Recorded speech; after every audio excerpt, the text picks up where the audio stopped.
In 2019, Fortnite was everywhere. 250 million players, billions in revenue, the undisputed king of online gaming. But behind the scenes, Epic Games was locked in a silent war over a single number, a 30% fee demanded by app stores. Then, in 2020, everything changed. What happened next not only got Fortnite banned, it exposed who really rules the digital world and why that power was suddenly up for grabs. Fortnite launched in 2017, and within months, it swept across the globe in a meteoric rise. Players logged in from bedrooms, classrooms, and internet cafes, drawn by a game that was free to start, but impossible to ignore. Epic Games, the studio behind Fortnite, tapped into something rare, a mix of competitive action, constant updates, and a social world where anyone could join. By 2019, Fortnite counted over 250 million registered players, a number that rivaled the populations of entire countries. The game was not just popular, it was everywhere.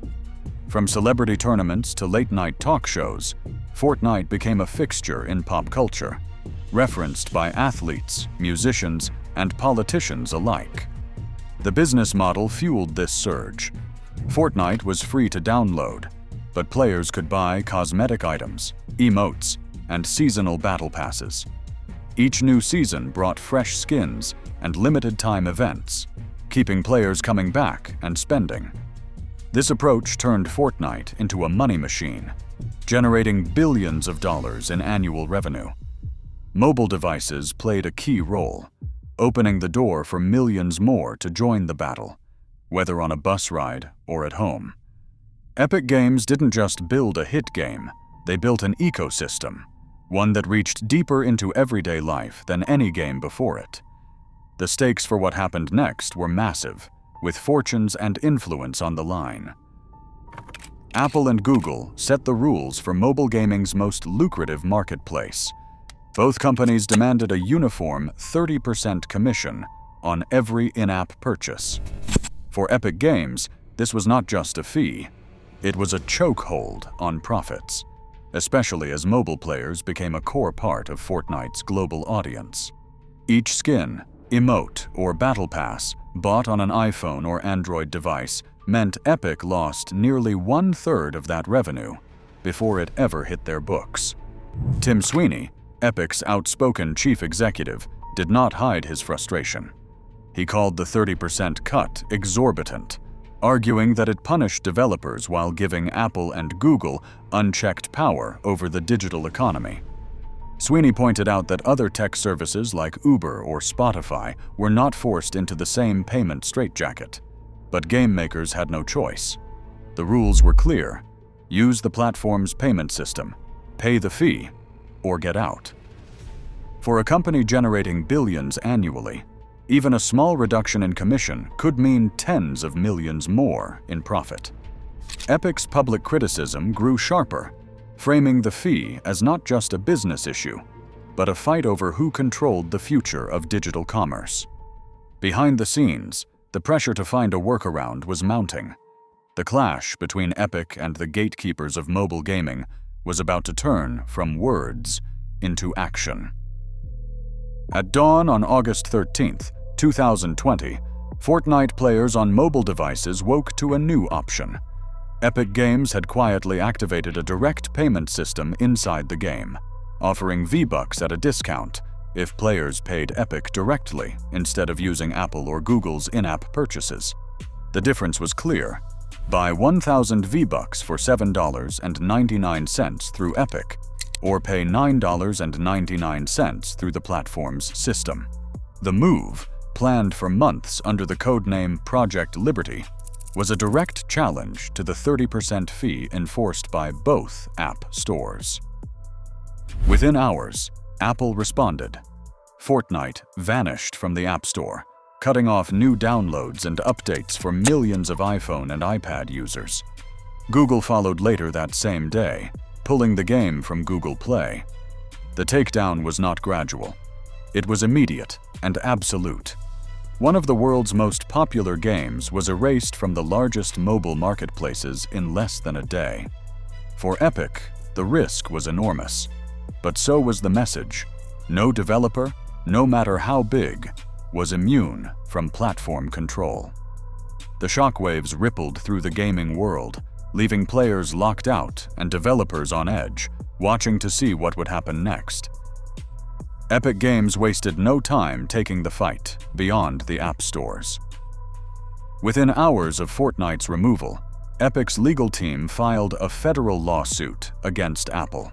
The complaint accused Apple of wielding monopoly power over iOS app distribution and of locking developers into anti-competitive rules. Epic argued that Apple's 30% commission and its ban on alternative payment links stifled competition and raised prices for consumers. The lawsuit wasn't just about getting Fortnite back on iPhones. It was a direct challenge to the entire App Store business model. But Epic didn't stop at the courtroom. On August 17, 2020, the company launched the #FreeFortnite campaign, releasing a parody video that reimagined Apple's iconic 1984 Super Bowl ad. Epic's version flipped the script. It depicted Apple as the new Big Brother, an overlord controlling the digital future. The video spread across YouTube, Twitter, and gaming forums, sparking a global conversation. Hashtags trended, memes multiplied, and the dispute leapt from tech headlines to mainstream news. Epic's message was clear. This wasn't just a contract dispute. It was a battle over who sets the rules for digital commerce.